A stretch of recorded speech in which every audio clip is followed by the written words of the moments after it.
Welcome to Find It, where we are here every Wednesday night at 8 p.m. Eastern to find something.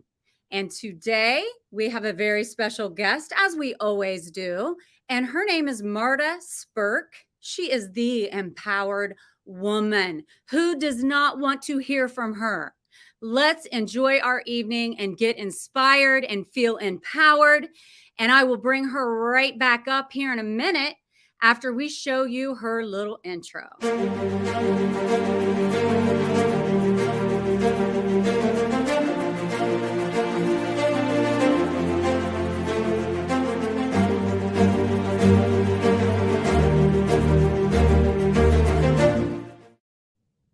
Hello, Marta. I'm so excited to be here.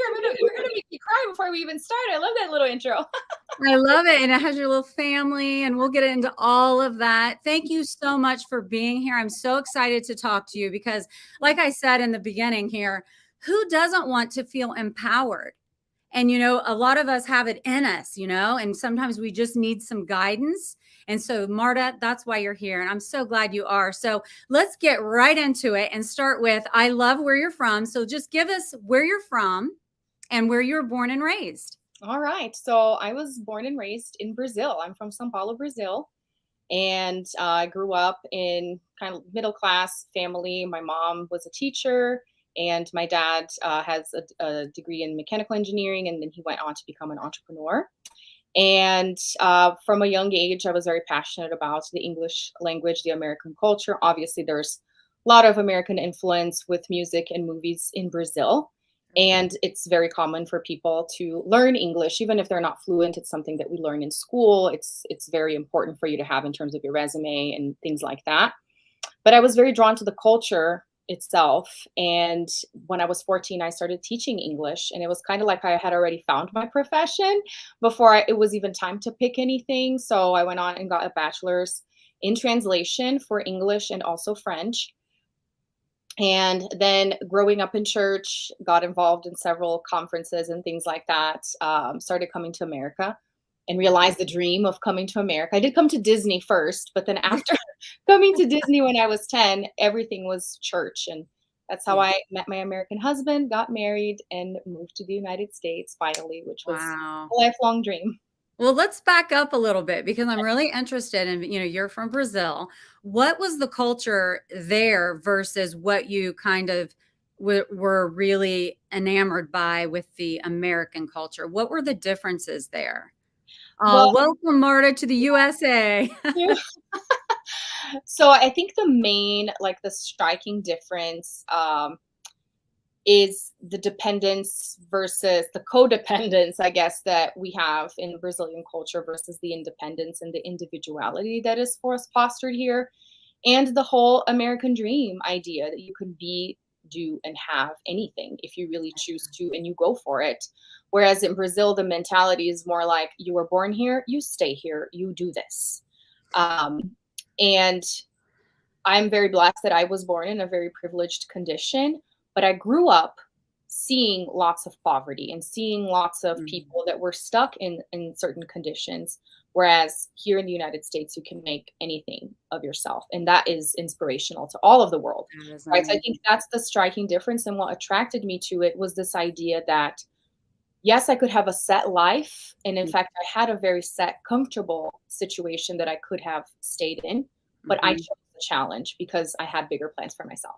Yeah, that's amazing. And I did read your book, okay? And everyone, I'm telling you, it's really cool because, I'm going to get into that in a minute. I still want to find out from you, how did your family take it that you yearned to live in the United States when I believe they're still in Brazil? Yeah, my parents are still in Brazil. My sister actually followed in my footsteps and also married an American. And turned out she moved to Colorado as well. So we're pretty close. That's good. It's been nice now having kids. They get to play with cousins and things like that. So that has been good. So they weren't happy with it at all. And that was one of the things growing up. I had my best friend from fourth grade. She went on to get a sports scholarship. She got a tennis scholarship for the University of North Florida and got to live the experience of undergrad in the United States. And that was actually my dream. Like, you grow up watching these movies. This is what you want to do, is you want to have that life. Because in Brazil, you don't really move away unless you live in the countryside. You don't really move away from your family to go study. You apply to universities close by. You live with your parents pretty much until you get married. So this idea again of the independence of, once I'm 18, my life is mine and I can do whatever I want. My parents don't have to know what I'm eating for dinner, you know? Yeah. But I didn't get to do that because coming from a very conservative Christian family, it was like, you're only leaving this house if you're married. Right. So that was really my alternative in a way. It was like I was marrying somebody that I loved, but it was also coming with other interesting things, which was spreading my wings. So they weren't happy. And that's something that I share in my book too, that my mom was very much against it because I know she was afraid. And I've been joking around now that, I don't know if you're familiar with the show 90 Day Fiance. Yes. Okay. I've recently started getting into it and I'm like, these people are crazy. And then I'm looking at my husband and I'm like, this was us though. The same thing, obviously, because we didn't meet online, but Yeah. it was pretty much the same thing. Like the families being like, what is this chick? Does she want a green card? Which his family was not worried about that. It was more my family. It was the opposite. Like, who is this guy? How is he going to be taking care of you? You know, you have everything you need here. Yes. And my dad, recently, actually, we had this conversation, especially after publishing the book. I asked him, like, I'm very grateful that you supported me, because he was the one that was like, I'll help you pack. I'll take you to the airport. Whereas my mom wanted nothing to do with it when I came to get engaged, not the wedding itself. Yeah. But he said, once I understood you weren't changing your mind, I decided I might as well support you. So I thought, Right. Well, at that point, you know, it's just like you're doing it. So they might as well get on board. We have some people popping in. Ken Walls said hello. Cannon Ratcliffe, and Facebook user. Cannon. Hey, Cannon. But yeah, I just, you know, as a parent, you know, now and thinking, and you have, tell everyone how many children you have, and you decided to do it all at once. I have 6-year-old triplets, friends. 6-year-old triplets. Oh my gosh. You only have 2 hands. You have 3 babies. That's hard. Wow. We'll get into that. But let's talk about, I'm gonna dive in, because I want people that are already on here to stick with us here, because this is really cool. In fact, I want to read really quickly just this little snippet on page 19. I absolutely loved this. And it says, and then I want you to explain to us how you do this little, well, if I can find the page. I really love how you do your easy version of the personality test. But understanding yourself better is an essential part of self-awareness. And self-awareness is necessary before you can achieve self-acceptance. You can't accept yourself and give yourself what you need if you don't even know what you need in the first place. Like, seriously, that's like something that when you put it into words on a page that you read, it's like, aha, but it's so, it should be like, oh, we get that, right? So go into depth on how you found yourself. See, this show's called Find It. And, you know, we have to find ourselves. Oh, I think that's okay. Let me see. I want to see. Hi. Yes, it's one of the kids. Okay, well, let me say hi. Hi, Miss Vicky. Can you say hi, Sammy? Hi, Sammy. How are you? How are you doing? By a few minutes. I just need your mom for like 30 more minutes, and then you can have her. Thank you so much. Close the door, please. Okay. Doug Wing, I'm still looking for myself. Haha. That's great. Carrie, oh my God, she's so cute. I know, Carrie, a little 6-year-old. People are popping in, but you know, the show's called Find It, right? You're here to help us find what you did. And you can tell, and don't worry about it, Marta. If they come in and out, as long as I can hear you, I'm totally fine with what's going on in the background. Don't worry about it. But you're like, really, I want 2 seconds to myself, actually, Debbie. Motherhood never takes breaks, right? Okay, I think crisis averted. That's right. Okay. Just pop in, but I think I'm good. We'll see. Okay, that's awesome. So what I was saying is, wow, one of the six at the same. Yeah, I know, it's crazy. But so with that in mind, like finding yourself, you found yourself Mhm. along the way and you figured out how to help other people at the same time. And this book is doing just that. But with like personality tests that you've created that's so much easier, please just tell us all about it. Yes. So a lot of this finding myself really began after having triplets, because as you can imagine, it was a very confusing, crazy time. And honestly, what really pushed me was the the the the, the confusion, conflicted feelings that I had. Okay, go ahead. The conflicted of I want this, but I never asked for this. That's really like that guilt and that shame that came with it, what prompted me to be like, what are these feelings? How do I even handle this? And one of the tools that really helped me with that was the Enneagram. That is a personality framework. And many people think it's a test because there is a test. And they compare it to like DISC, StrengthsFinder, or Myers Briggs, but it's not a test. It's actually a framework. In order for you to type yourself, unless you actually have a consultation with an Enneagram expert, you have to study all of the types and then observe yourself and realize, wow, I really am more like this than like that. And in studying this for the last 5 years, and using it with clients, I see that there's a little bit of resistance because, sure, I'll study my type, but I don't want to study 8 other types, right? I don't have time for that. Even though the benefits are clear, you'll understand other people better as well.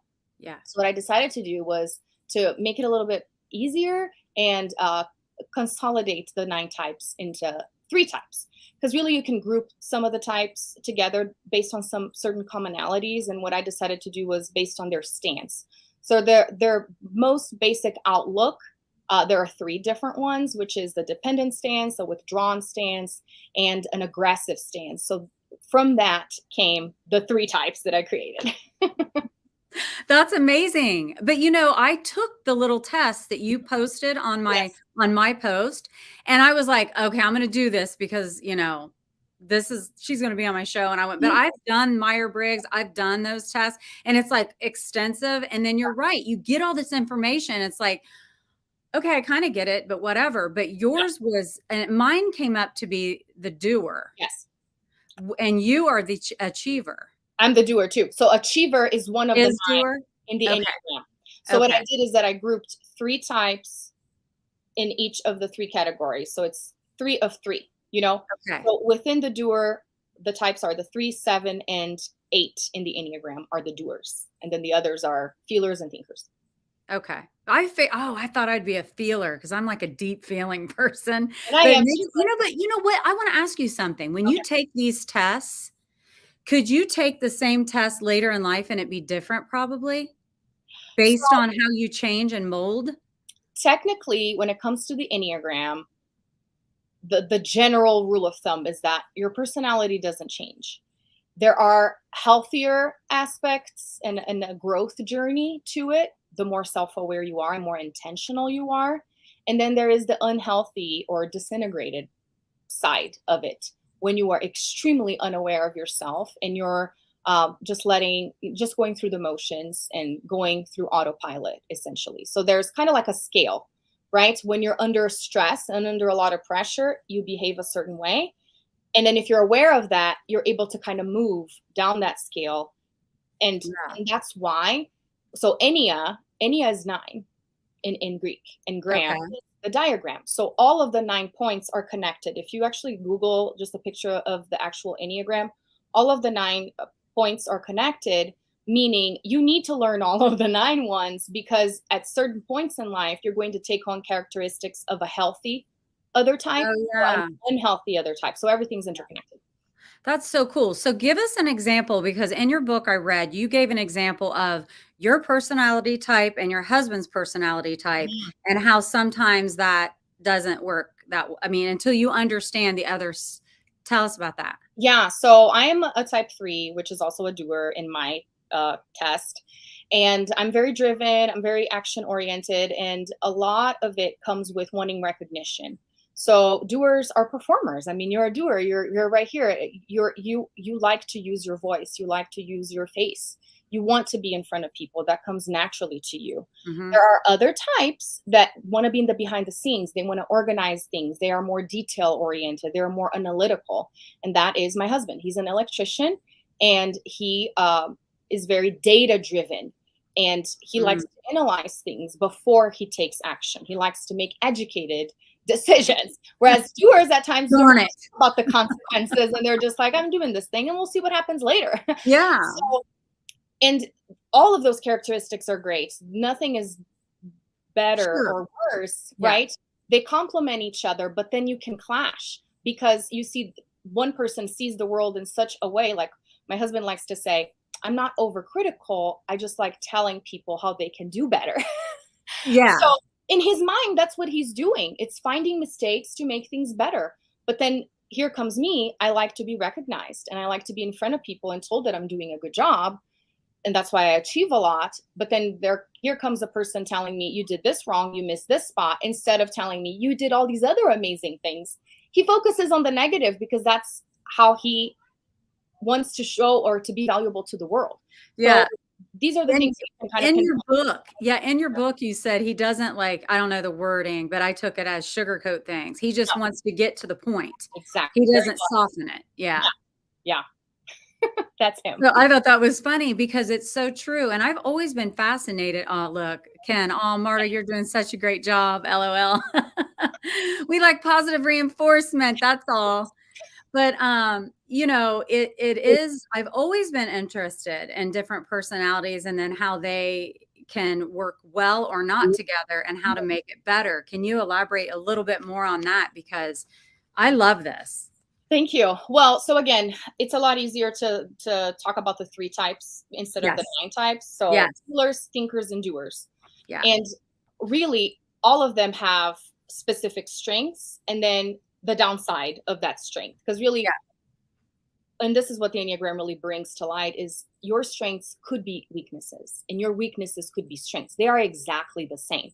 It's that lack of awareness that comes into play, or a great awareness that comes into play for you to leverage those strengths. So let's say, for example, my husband being a feeler, or the more analytical types, they're very good they're very observant. They are very good at details, but they struggle with taking action. Here comes a doer and says, don't worry about it. Let's just see what happens. Yeah. So that's how we can learn from each other and most often, and this is what I've observed in studying this in depth, is when they say opposites attract. Well, there's a reason for that. You look at somebody and you admire them for something that naturally for you is so hard, right? So for us doers, as an example, we may admire people that are not so impulsive. How, did you make such a well-educated decision? How do you stop yourself, from just jumping into things and, trust your intuition and listen more? Or how do you know how to listen to people and be more empathetic at times? Because at times doers tend to be more bulldozing over everything. They bulldoze over their own feelings, over other people's feelings, because they're soldiers on a mission. I don't care what's going to happen around me. I'm just doing this thing, So we help each other in that sense, because feelers can look at doers for action taking, and doers can look at thinkers and feelers to actually assessing, taking a step back. Now I get to relax, So that's how we are able to work better together. First, by understanding yourself, because that opens up the way for you to understand other people's perspective too. How has this, what year, do you remember how many years ago you started to find your personality and find what way to deal with like who you are and accept yourself? And how did this personality test help you evolve? So I would say it was like late 2017, mostly in 2018, when I was really started diving deep. I had already heard about it, and then I interviewed somebody on my podcast that talked about it. So I started diving deeper. And then from then on, I was like, wow, what really, and so this is something I encourage people do if they dive into the Enneagram and really identify their type. Wait, while you're talking about this, how can I put this up so they can, if they want to on the side right now, figure it out quick? Yeah. Do they look on martaspirk.com and it's on there? Go there, or if you want a direct link, is /quiz. and then it takes you directly to my quiz. There is, and that's something else that I'm in the works with. But what really got me started into this is that I found this band that created a song for each of the Enneagram types, and they went really in depth onto podcast episodes explaining why they chose the music, the lyrics based on that type. So that was huge. And now I'm in the process of creating my own songs as well. So wow, this is so fun. I'm so excited. That's awesome. Okay, so how did the personality test help you find your way? So it helped me because I was able to see myself for who I was and really embrace that it was not a problem. It's just the way that I am. So in listening to the one song that I found, and then in looking at these characteristics, I was like, this is how I've been my whole life. This didn't start yesterday. From a young age, I remember doing these things, and this is stuff that I talk about in the book. I was performing for my family. I was walking around rooms saying, sit there, please, I'm going to sing a song.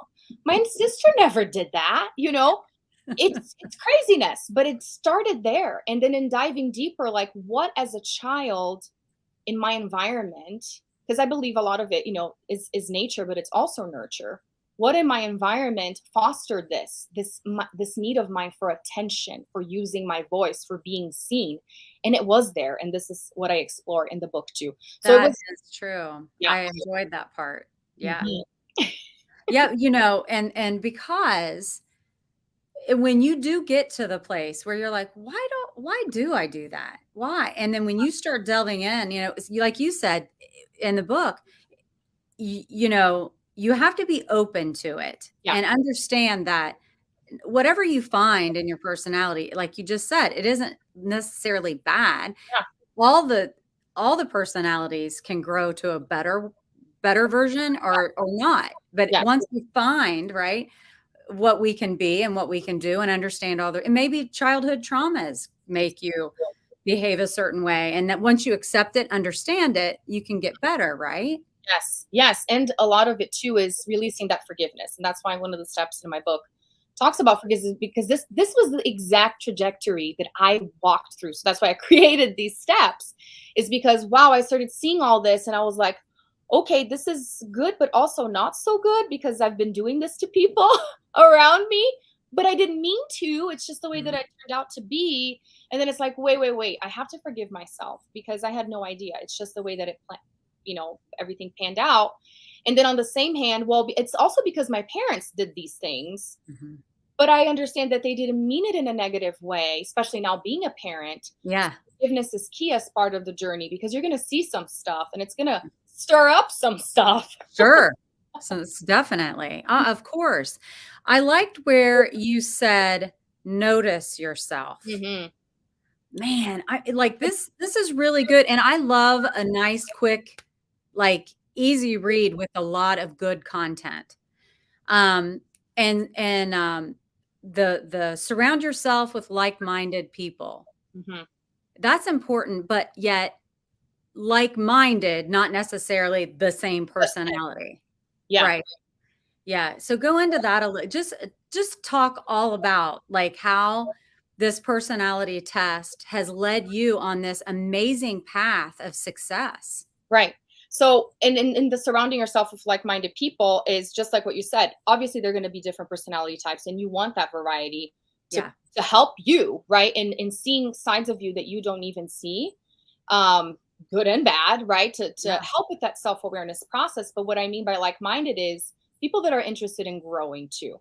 They're not just there to point fingers, but they want the other. It's a two-way street, right? They're open to hearing things about themselves. And this is really what I have found in my work as a coach, is surrounding myself with all these people that are personal development junkies, so to speak, that want to be better, that want to understand themselves, that want to contribute and make an impact, and not just assume that I am the way that I am. There's nothing else that I can do. Is okay, what am I first and foremost?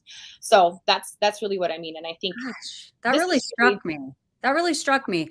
I can't tell you how many times I've heard people say, that's just the way I am. And it's like, gosh, but you hurt people. So that's not really Is That's that right. okay with you? It's not okay with everyone else around you, right? So, Exactly. Yeah, yeah, that's it's the just epitome of lack of awareness. And that is something else that I have run to in this work is when people take the Enneagram test or my quiz and they're like, you know what? I'm a little bit of everything. That to me screams, you're so unaware, friend, because you can't be everything. Yes, we're multifaceted. No, we're not one dimensional, but there are more prominent things about us. That's what makes us unique. Otherwise, everyone would be the same. We're a little bit of everything. Cool. What makes you you then? you know, right. it doesn't work like that. You have to Yeah. find, and that's the biggest thing with the Enneagram is that it's not based on behaviors, it's based on motivation. So what I tell people when they're at times even stuck between a couple types because they're like, no, I really am kind of both of these. It's when you wake up in the morning, first thing, what makes you get out of bed? Because for doers or for threes like me, it's what's the next thing I'm going to get done today? What's Mhm. the next thing I'm going to Mhm. accomplish? And can I get some applause while I'm doing it? And for my husband, it's how can I follow the rules and be a stand-up person today? He wants to know, it's integrity, leading with integrity first and foremost, because he's his own worst critic. So it's different for everybody. Yeah, totally. 100%. So 6 years ago, more than 6 years ago, Hmm. you found yourself with triplets, I did. pregnant with triplets. And Yeah. during that same time, you're still finding your way. Yeah. So was there any like little moments of like, I got to figure this out quicker or I'm a little depressed, any of that? I think so. A lot of through the pregnancy, and I would say the first 6 months or so until I moved back to the US, because I had them in Brazil and we moved back when they were 9 months old. That's when it all really started for Mm, sure. I remember being so scared when I was pregnant. Towards the end of the pregnancy, not so much, but especially in the beginning, because it was such a shock oh, yeah. that I intentionally suppressed lots of emotions because you hear so much about, kids can feel rejection, the babies can feel rejection in the womb, or whatever it is that you're feeling, you're going to pass down.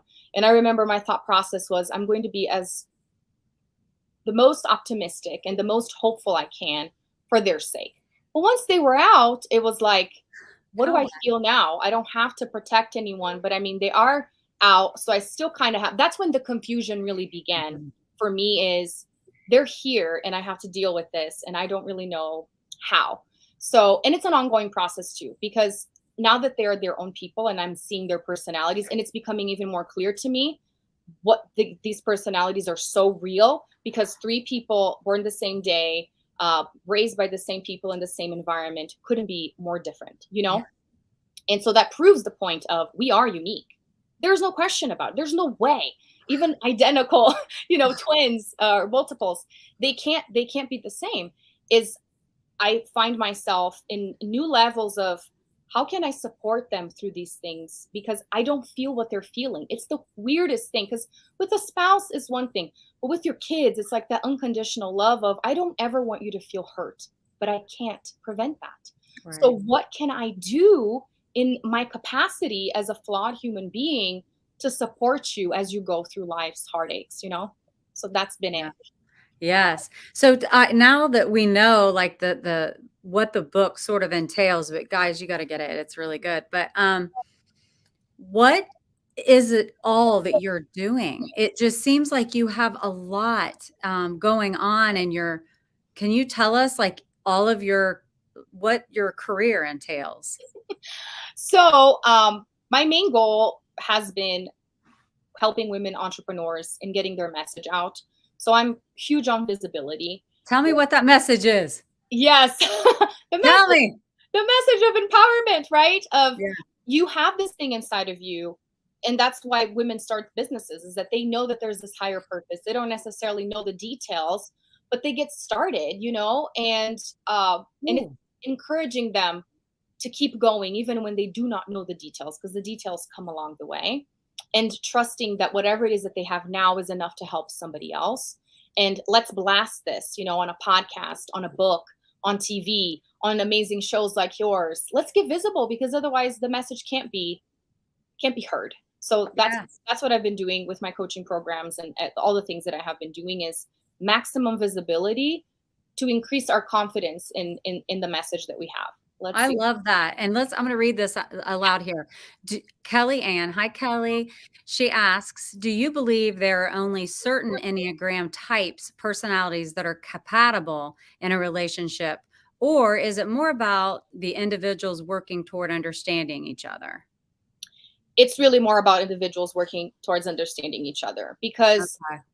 yes, you could say one type could have an easier time with another type, but if you really want to make a relationship work, the key is I want to understand how you think, and I need to understand how I think so that I can convey that to you and have open communication. And something else that I have used a lot in my coaching that has been helpful to me, especially after having kids more so, is the love languages. Everyone's kind of familiar with the concept with the book, right? But I think most of us read that to then tell our spouse, this is mine, so start working that way. So, this is my love language. So start doing that so I can be happier in the relationship. That's so Whereas true. once I read the kid love language, oh, it touched me deeply, because it's like, Aw, it's different. It's just different. And I think that helps even with a adults. romantic relationship. Yes. Yeah. Because, Yeah. again, it's that unconditional love. Like, oh my gosh, if my child really prioritizes X way of being shown love, I'm going to do my best to do it that way for them. Yeah. So it's more of a selfless way of going about it. And that's really what the Enneagram provides, is you understanding yourself so that you can be more you, and then convey that, and let people be more them too. Gosh, it sounds so easy, right? For you to say, or for me to say, just be you. Yeah. But the reality of it is so many people don't know themselves. And I think you touch on that a little bit in the book. Who are you? Yes. And like, what do you stand for? And who, like even with the personality test, right? You're reading this and you're filling out these. And if you're really honest, no one has to see your personality test. If you're Right. being really honest, or Enneagram, which, whatever, Yeah.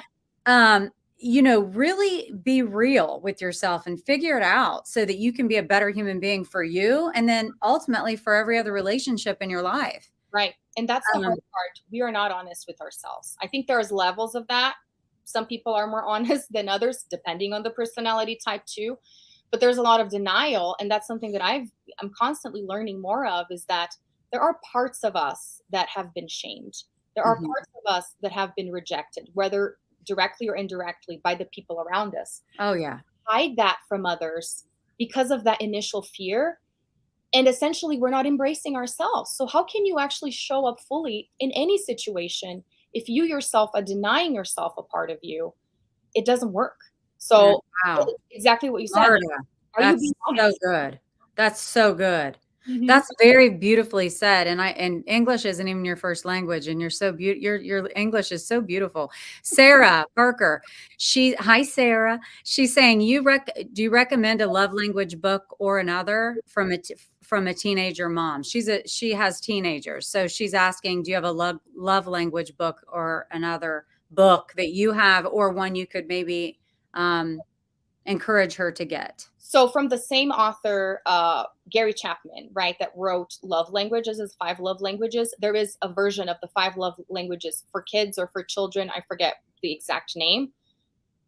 I would say for parents, that is the best one you can read, because it'll help you in the same sense, like I said, with your spouse as well, because our relationship with our children is just such a different type of relationship. Yeah. And it goes for any age, really, because it's you. And I think it's even easier with older kids, because that's one of the things that he says in the book, is that up until they're 5 years old, all the love languages is what they want. They want to be touched. They want to be reassured. They want to spend time with you. All of that stuff. But when it comes to when they start getting older, and I think a lot of it has to do with nurture too, the environment, whatever it is that happened, with their siblings, the condition, they start prioritizing one of those. And it's a lot easier to ask a teenager, or to at least try to pry out of them, Exactly. what is more interesting to you. I don't want money. I don't want gifts. I want you to Yeah. be with me. I want you to be there when I need you. Yeah. So I would say read that one. That's amazing. Thank you. I need to, I have never read it, so I need to read it too. So let's go back because we had a bunch of questions pop in and I wanted to get those in. I so appreciate everybody watching. Yes. Um, so you coach, what's your company's name? What all do you do within the context of coaching? I'm all ears. So I call my business Marta Spirk Coaching, but my actual LLC, when I first started it, had the name of my initial podcast, which was Mom Does It All, because that is the first concept that I had. Like, I can have triplets and I can have a career, I can have my business, and that's the message that I was preaching of sorts, is mom gets to do everything if she wants to. But in a way, I started kind of going away from that, not only from the mom label, because I wanted it to be, you're more than this, you're a woman. And that means many different things. It is mom, it is professional, right? It's a wife, it's a sister. So it's many different things, but also not to put pressure on, you need to do it all. No, you do it all because you can. So I changed it to the empowered woman, because I feel like that conveys a lot more of the message that I want to bring out, is that Nice. you already have everything within you. Question is, are you willing to use it, and are you willing to let it out for the world to see?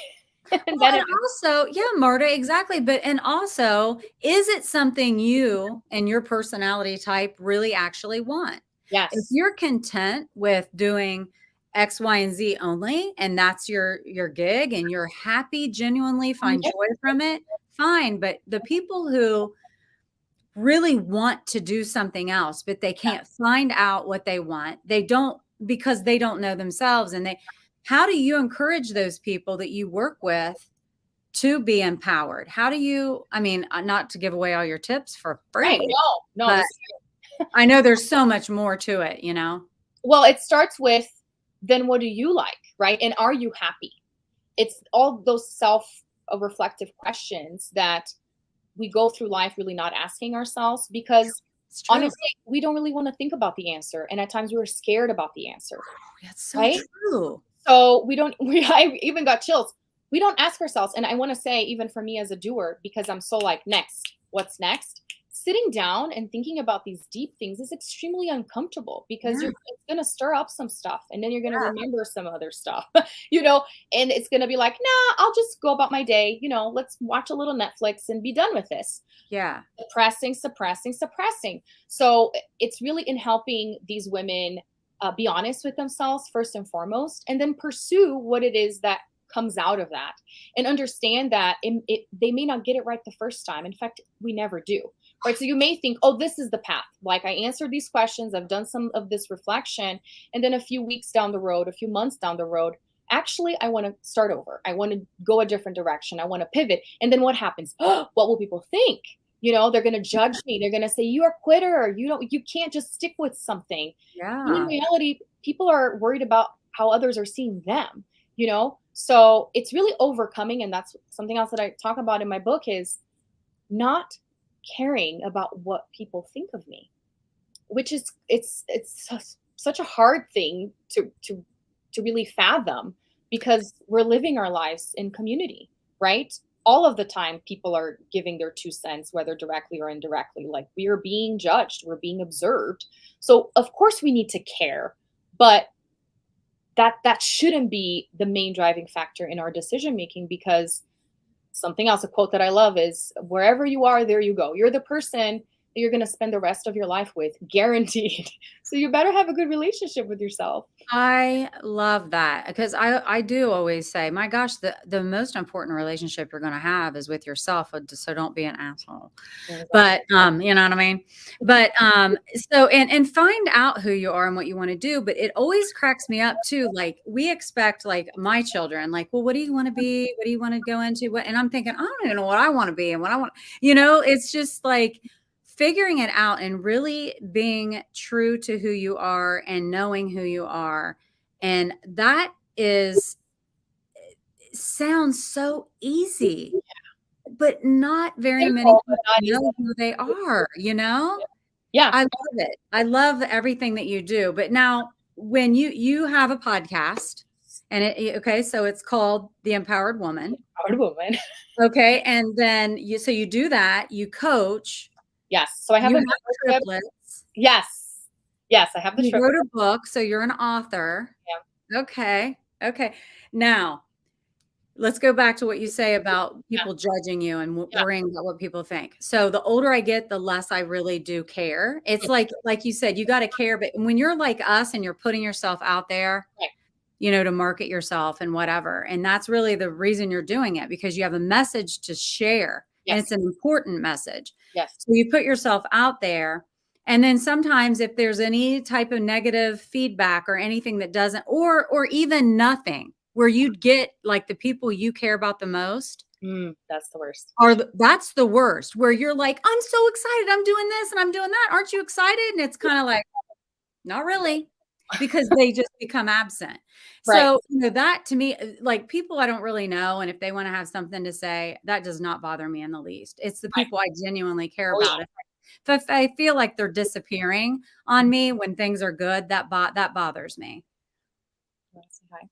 Hi. And we have 3 friends. You have been great. Now we see hi, you're beautiful. Look, Sean's like, well, I'm excited. Oh, I know you are excited. You always support me and love me. Oh. Marta, in your world too, and as you grew up and everything, I just feel like you were always a cheerleader for other women. Mhm.